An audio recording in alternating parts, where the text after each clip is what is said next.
This week's Facebook Live. Today I'm going to talk about journaling and mental health and how this is a great support tool for your mental and physical health, because it has so many benefits for us, both mentally and physically. As I said in the description, it's a stress management tool, but it can also support your mental health, your anxiety, depression. It can help your cognitive function to improve. It strengthens your immune system, as I said, helps with asthma, rheumatoid arthritis. It removes, mental blocks that we can have so we can better understand ourselves, but also others and the world around us. And that's important. Um, just a word of caution here about using a journal is, be careful not to be too controlling. And in this case, what I'm talking about is, don't be censoring your writing. It's all about allowing your writing to flow. So don't worry about spelling or, your own actual writing itself. Because it's important that you just allow it to flow. So if you find that actually writing you get hung up on it, try using an app instead. There are journaling apps you can use where you can dictate it so you're not so controlled by your own writing and your spelling maybe, or if you feel that's off. You're not you're not allowing the perfectionist, in other words, to take control, because that just deadens what you want to happen here. You want it to come up, you want to allow everything just to flow out of you. um the other thing to say to you here, it can be very it's a good idea to vent. It is a good idea to vent, and this is what this journaling is all about. But if it's the only thing if it's all about venting, if it's all about the negative, and it becomes your sole focus, you're constantly journaling, and it becomes a bit of a negative cycle, and this can add to the stress and the anxiety. So, balance is the key. Journaling should only be used in combination with other forms of self-help. Meditation, I've talked about that before. Your basic self-care. As always, I say this all the time, it's your foundation.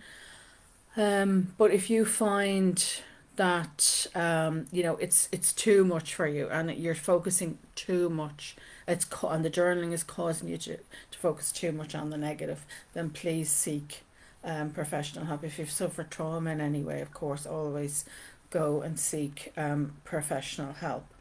So let's get into it. How does it help us? So I'm talking about mental health here. It does help your physical health tremendously, but I'm just going to concentrate on mental health for today.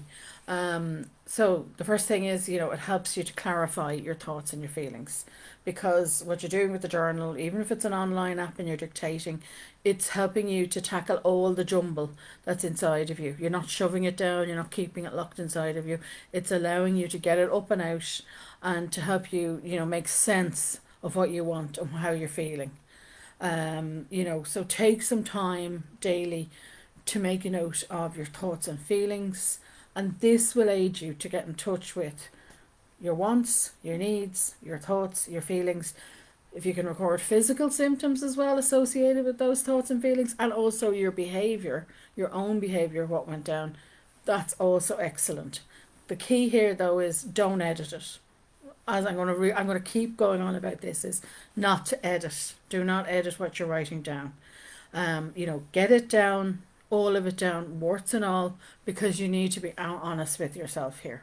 And then reflection is going to be key here, because this is going to allow you to, clarify what's going on for you, to get some clarity in your head. So I'm going to give you a lot of questions today with regards to these 4 tips, but don't worry about, writing them down. They're in the blog.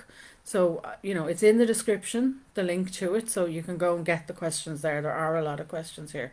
So some questions around this could be, I feel, and then fill in the blank. And this can be quite hard to answer. Sometimes we don't start off with how we're feeling. We've been locked out of how we're feeling, because we've been shoving it down maybe for too long. we're more inclined to notice maybe our physiological responses. That's how we're physically feeling, or our thoughts. We can get some of them down, or it's our behavior that we first start to notice. But whatever it is, start wherever you're at. So another one would be, right now I notice I'm feeling or I'm thinking, and again, fill in the blank.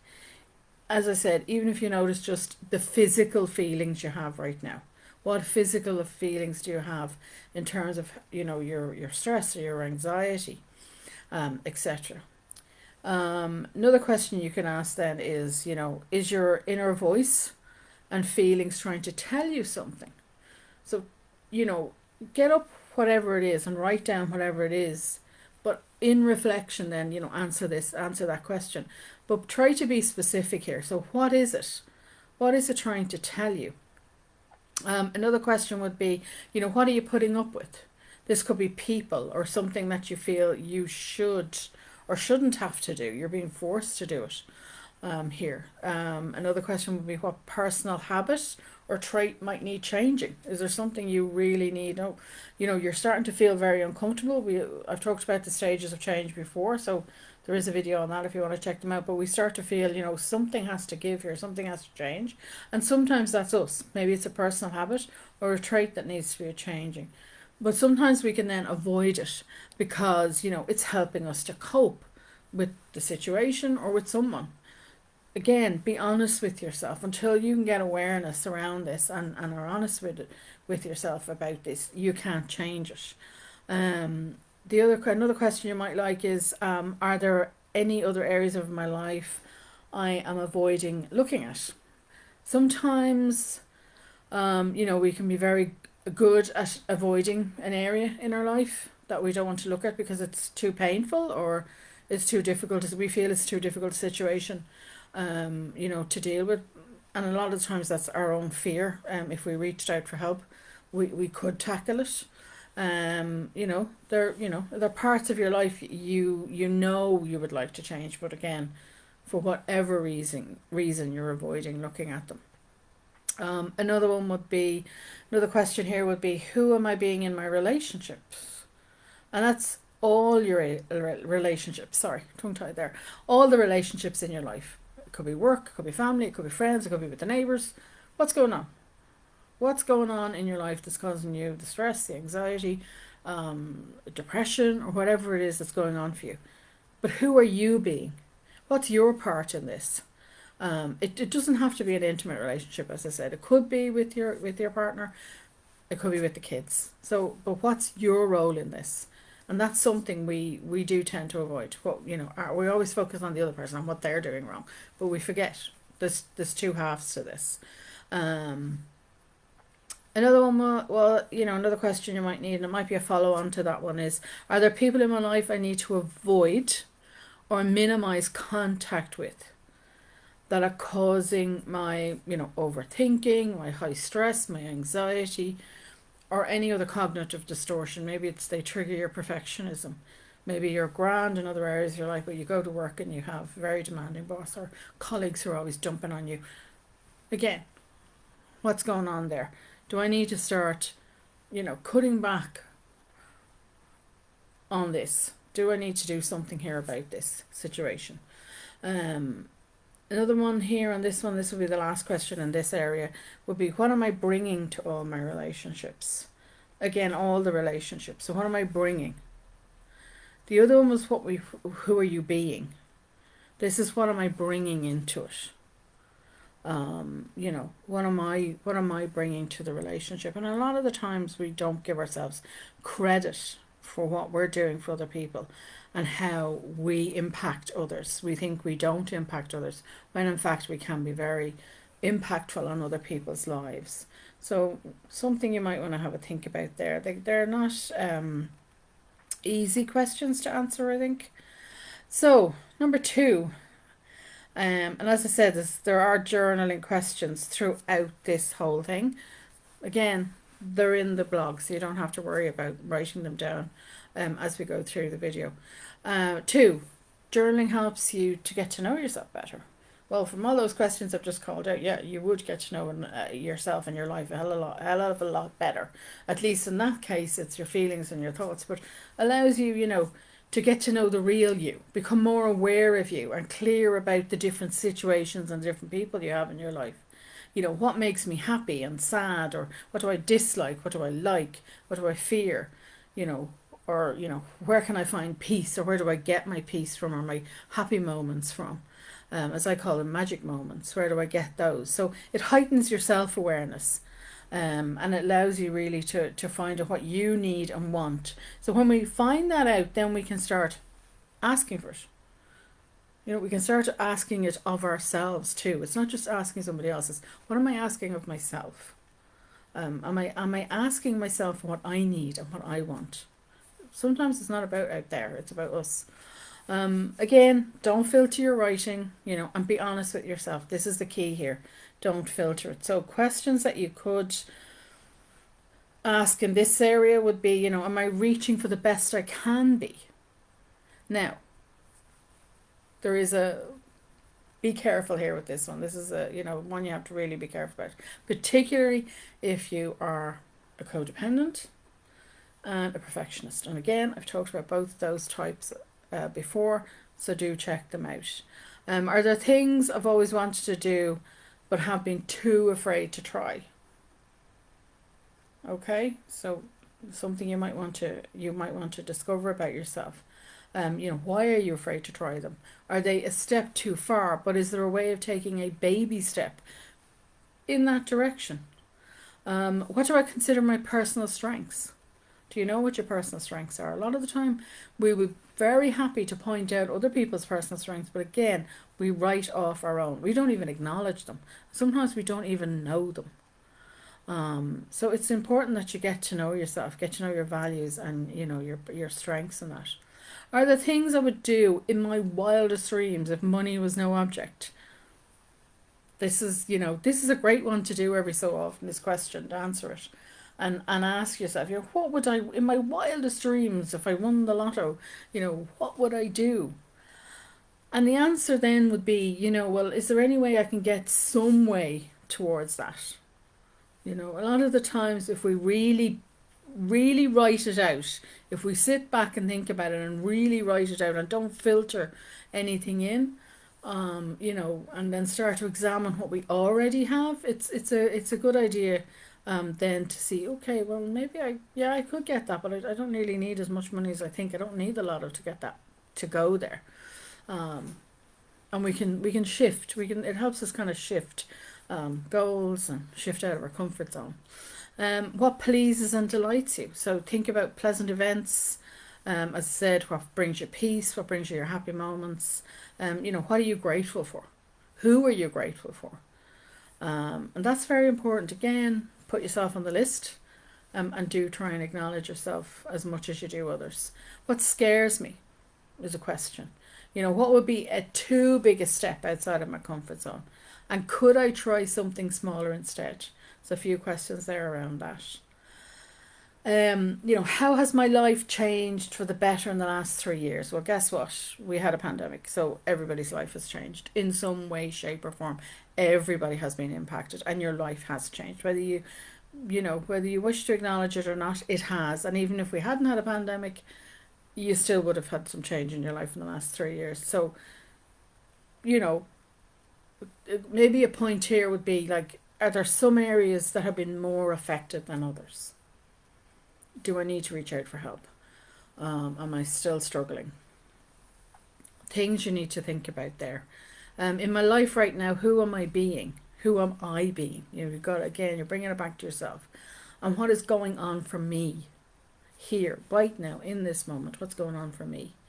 And again, you need to apply that to all the areas of your life. So have a look at the wheel of life and go around it, different areas. So you always include you in the wheel of life. Sometimes it's left off the wheel of life, but you really need to put yourself as an area in your life.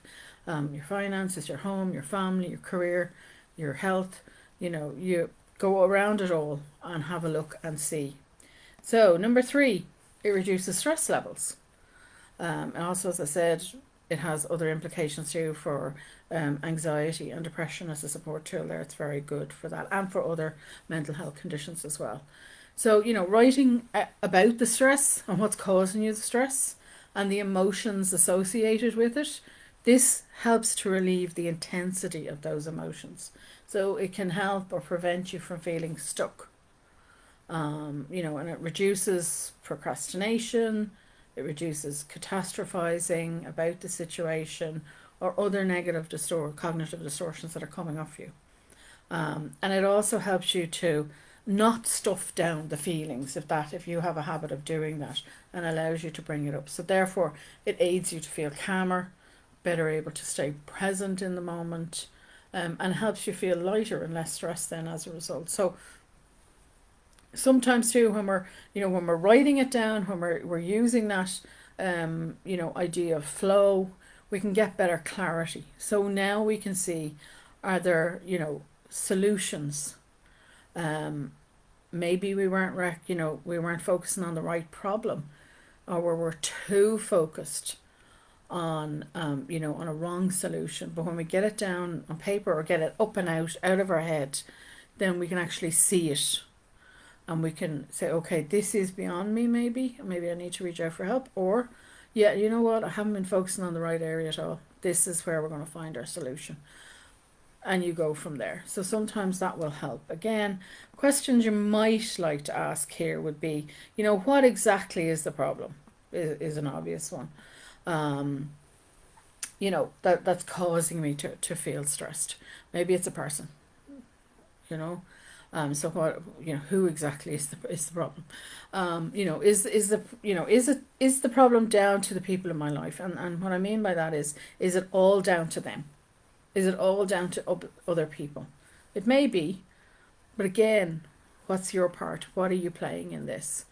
Another question might be, well, who are the negative vampires in your life? And I've talked about negative vampires before, negative people. And they will suck the life out of you. So you want to look at them, and am I getting too many of them in my life?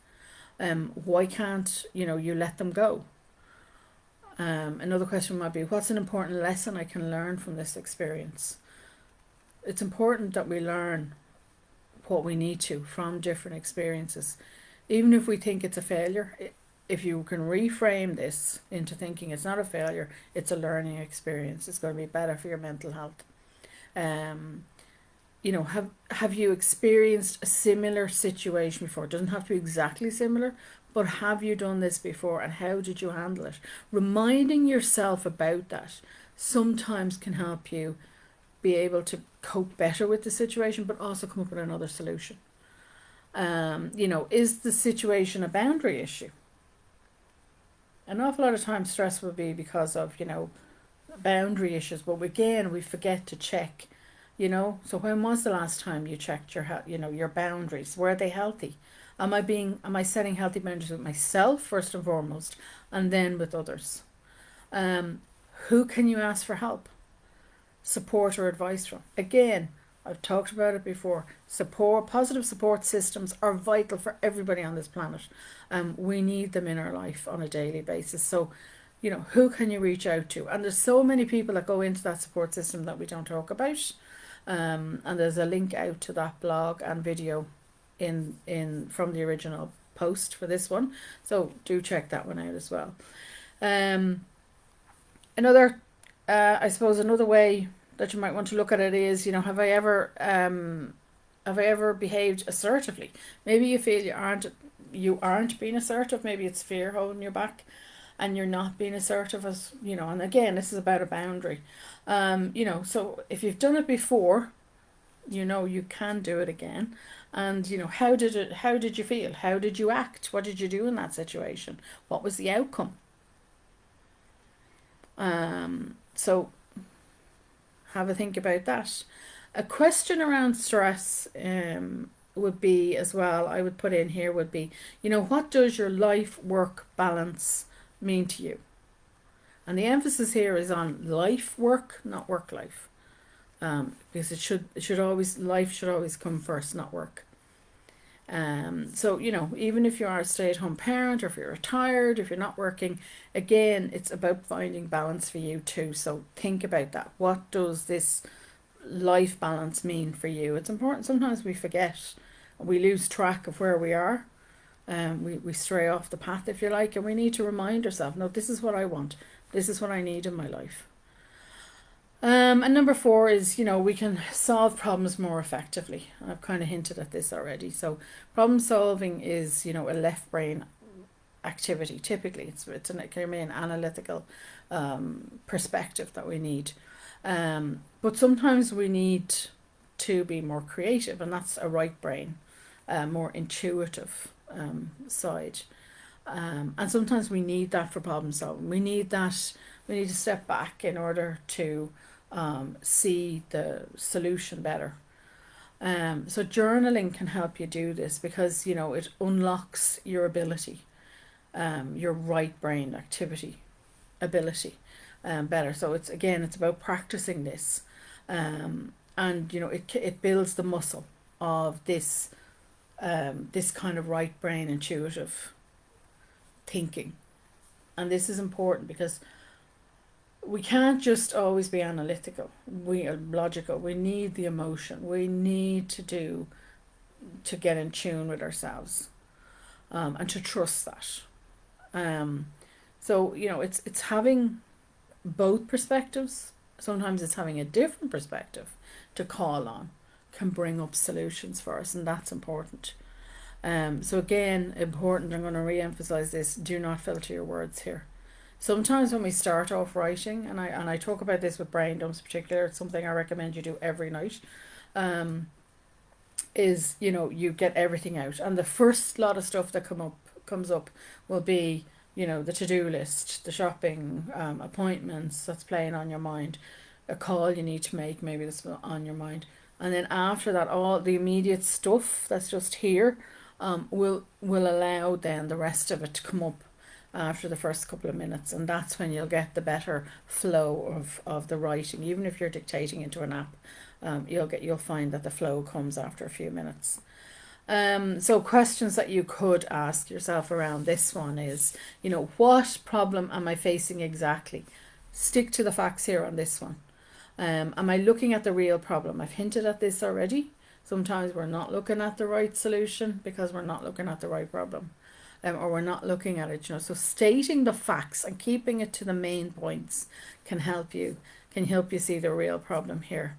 You know, are you getting entangled in your thoughts, your feelings, or the thoughts and feelings of others? Are they influencing you here? You know, because focusing on the wrong thing is not going to find you the right solution, because you're not looking at the right, you're not looking at the real problem. Is finding the solution all on me, is a question you could ask here, because sometimes it's not.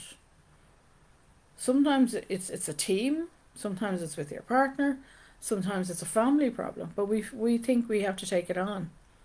You know, I'm thinking of people that have you know, elderly parents, and you know, you take it on, but you've got, if you have other siblings, then they should be involved in this as well, and finding a solution here to maybe there's an issue that needs to be solved there.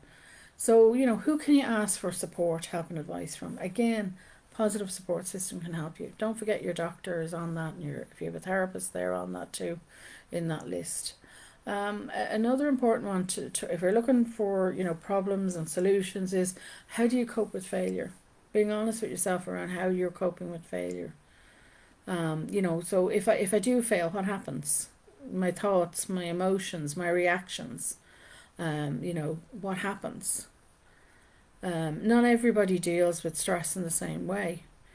How can I bring my past mistakes to bear, you know, in this situation? Again, what did you learn? What did you learn from the past that you could bring to this situation that might be helpful? You know, how do I cope with success? Because equally, you know, we can be quite negative, and we can talk about the failure, and we don't acknowledge success. We need to acknowledge the success, just as much, if not more, because we don't do it. do I even give myself credit for all my successes, even the little ones? It's important we do, because that's going to help you build. It's going to help you get your brain into the right frame of mind for finding the solutions you need. Is there something I succeeded at in the past that might help me here? So it's not just about any mistakes you made, any failures, and learning from those, but what can you learn from your successes? And this is as equally important.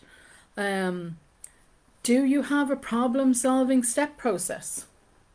An awful lot of people don't realize there are actually problem-solving steps. There are tools you can actually use for problem solving. So if you do have one, is it working?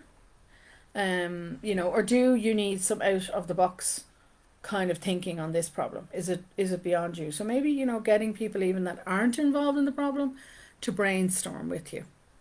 Somebody, share it with them. Again, positive support system is useful for this. Somebody else might come up with a solution that, because you're too close to the situation, you don't see. If you don't have a problem solving step process, you can use them. I've talked about them before. There's a number of them. One I suggest is the stop, think and decide method. Again, go and have a look at it. It's quite detailed, the step-by-step process of how you do that. Go have a look at it. You might find that useful as a problem solving process. And finally, some questions, to think about. More questions if you didn't already have enough. Would be,